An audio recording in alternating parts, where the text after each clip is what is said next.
मैं बड़ी देर से बैठा हुआ था और मुझे ऐसा लग रहा था कि मैं गलत जगह पे हूँ, क्योंकि जहाँ पे ऐसे टैलेंटेड लोग हों और शायरी से जुड़े हुए लोग हों और मेरा जैसा शख्स जिसे उर्दू का अलिफ बे भी पूरी तरह से याद नहीं है, हकीकत ये है।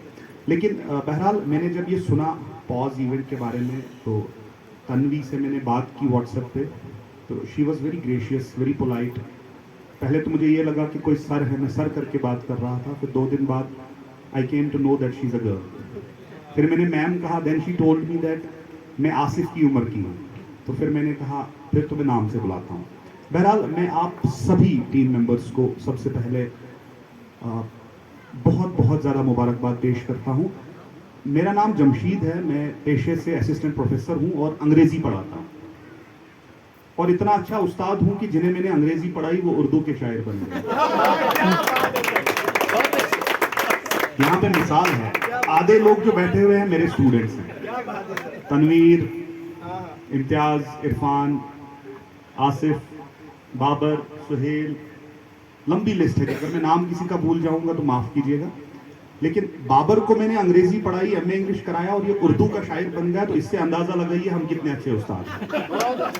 बहरहाल अब आप ये कहेंगे कि उर्दू की महफिल में एक अंग्रेजी का उस्ताद क्या कर रहा है, तो इसके पीछे वजह यह है कि मैं अलीगढ़ मुस्लिम यूनिवर्सिटी से पढ़ा हुआ हूँ, जहाँ की हवा में भी उर्दू है। क्या बात है। और धूम इसी जबान की है। बेशक। आबिश भाई, साजिद साहब, धूम इसी जबान की है।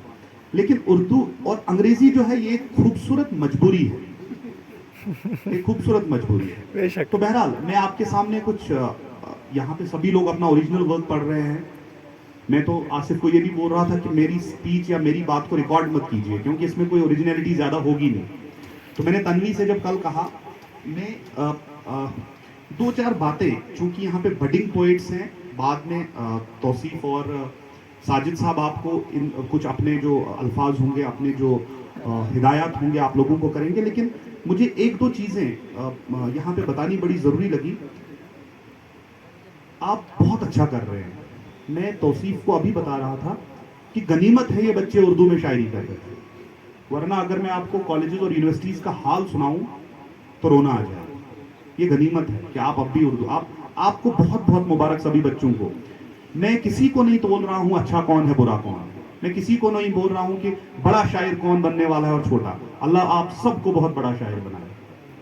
लेकिन मेरा ये मानना है कि ये काम हमारा था और ये काम तन्वी कर रही है और तन्वी की टीम कर रही है। आप लोगों को बहुत बहुत मुबारकबाद। और इतनी अच्छी जगह पे ऐसे खुले सभा में आप लोग ये सब कर रहे हैं। मेरी तबीयत बहुत ख़राब थी, मैंने सुबह तन्वी को कहा कि आने के बड़े कम चांसेस हैं, लेकिन फिर भी मैं आ गया।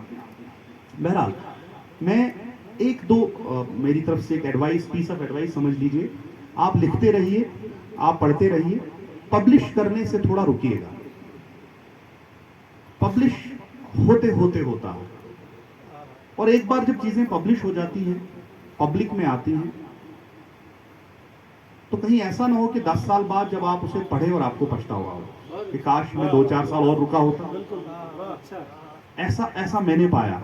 आसिफ ने आते ही बड़ी एक खूबसूरत बात कही, मैं उसका कॉन्टेक्स्ट नहीं बता रहा हूँ, लेकिन बड़ी अच्छी बात थी। बेशक मैं इसको बहुत तंग करता हूँ, इसको लगता है सर मेरी कोई बात ही नहीं सुनते हैं। उसके पीछे भी ये नीयत होती है कि इस्लाह करता रहे अपने अंदर। तो इसने मुझे एक बात कही, मैं उससे 100% एग्री कर रहा हूँ यहाँ स्टेज से ऑन रिकॉर्ड, कि कभी ऐसा नहीं होना चाहिए कि आप पीछे देखें और आपने काश ये मैंने नहीं किया होता। तो इसलिए मेरी सभी बच्चों से गुजारिश है कि लिखते रहिए, पढ़ते रहिए और इंतजार कीजिए। वक्त आएगा जब आप लोग खुद छपेंगे। आजकल तो इंसान वैसे छपने से पहले इस रिकॉर्डिंग और यूट्यूब के जरिए छप जाता है, लेकिन छपना अपने आप में एक बहुत बड़ी बात है, उसका इंतजार कीजिएगा। मैं पिछले 5-6 साल से, जब से मैं अंग्रेजी पढ़ा रहा हूँ, ऐसे तो मैं लगभग 20-21 साल से पढ़ा रहा हूँ, मैं देख रहा था कि हम लोग उर्दू के यहाँ पे काफ़ी ज़्यादा जरखेज़ ज़मीन है यहाँ की, हमारी यहाँ के दिमाग बड़े जरखेज़ हैं, लेकिन यहाँ पे इंग्लिश का बड़ा फुकदान है। हमारे यहाँ अंग्रेजी पोइट का नाम बताइए कोई जो छपा हुआ हो आपके डिस्ट्रिक्ट डोडा से।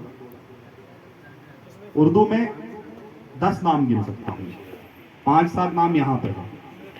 अंग्रेजी पोइट आपको कितने मिलेंगे? इरफान मेरी तरफ इशारा कर रहा है। मैं उस्ताद हूं, पोइट्री आ गई, बस एक दो चीजें लिख दी। इस पे मेरा एक रिसर्च पेपर रिसेंटली 4 साल की मेहनत के बाद पब्लिश हुआ है, अगर आप पढ़ना चाहें ऑनलाइन अवेलेबल है वो। The English poetry of district Doda, a short review. उसमें आपके भद्रवा का एक पोइट का नाम है आकिफ किचलू, वो मुझे लगा एक मयारी पोइट। वो भी अनफॉर्चुनेटली या फॉर्चुनेटली यहाँ से बाहर सेटल है। तो अंग्रेजी की तरफ एज एन इंग्लिश टीचर मेरा ये हक बनता है, फर्ज भी बनता है, जिसके लिए मुझे तनख्वाह मिलती है, मैं यहाँ पर अपने सब्जेक्ट की बात करूँ। तो मुझे बड़ा बड़ा अफसोस है इस चीज़ का। उसी पे मैंने रिसर्च की और काफ़ी लंबी चौड़ी रिसर्च है, 5-6 पेजेस पे मैंने समेटी है। मेरी आप सभी बच्चों से गुजारिश है, और यहाँ पे जो स्कॉलर्स लोग बैठे हुए हैं, आप उस पेपर को पढ़िए, ऑनलाइन अवेलेबल है, मुझसे भी आप रब्ता कर सकते हैं उसके लिए। मैं पोइट्री के मामले में बड़ा कमज़ोर हूँ, समझ थोड़ी बहुत है अलीगढ़ की वजह से, लेकिन लिख नहीं पाता हूँ। अंग्रेजी शायरी लिखी भी है, थोड़ी बहुत छपी भी है, लेकिन मेरा जो स्पेशलाइजेशन है वो शॉर्ट स्टोरीज है। और पता नहीं, मुझे नहीं मालूम है कि मैं पहला शॉर्ट स्टोरी राइटर हूँ अर्स्टवाइल डिस्ट्रिक्ट डोडा से जो छपा हुआ है, या मेरे से पहले भी छपे हुए, लेकिन मुझे मिला नहीं कोई आज तक। तो मैं आप सबके सामने एक छोटी सी स्टोरी, मैं इंग्लिश में पढ़ूं या उसको साथ साथ ट्रांसलेट कर दूं? मैं इंग्लिश में पढ़ता हूँ, बिल्कुल छोटी सी है, शायद 2 या 3 मिनट में मैं उसे खत्म करूंगा। और इत्तेफाक देखिए, मैं कुछ और पढ़ने वाला था, लेकिन ये शॉर्ट स्टोरी कल ही छप के आ गया। ये द टेक्स्ट के नाम से एक इंटरनेशनल जर्नल है, बहुत ही रेप्यूटेड और नॉन कमर्शियल जर्नल है। पिछले 9 महीने से उन्होंने मुझे वेटिंग में रखा था, और अब ये बच्चा हुआ। क्या बात, बहुत अच्छा।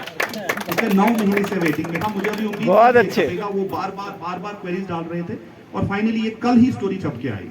और मैं चाहता हूँ इसके थोड़ा सा गहराई से सुने, क्योंकि इंग्लिश में बात करो, आप सब बेहतरीन लोग हैं, आप अंग्रेजी समझते हैं, बहुत ही आसान जबान है। अगले 2-4 मिनट तक आप समझिए और इसके थीम पे जाने की कोशिश कीजिएगा कि मैं बताना क्या चाह रहा हूँ, क्योंकि यंग लोग हैं सारे। मैं चाहूंगा कि आप थोड़ा समझिए मैं कहना क्या चाह रहा हूँ आपसे। कुछ बातें कहीं नहीं जाती, उनके लिए हम सरकारी नौकरों को सजा मिलती है, तो वो हम इसके थ्रू आप तक पहुंचाएं। क्या बात है सर।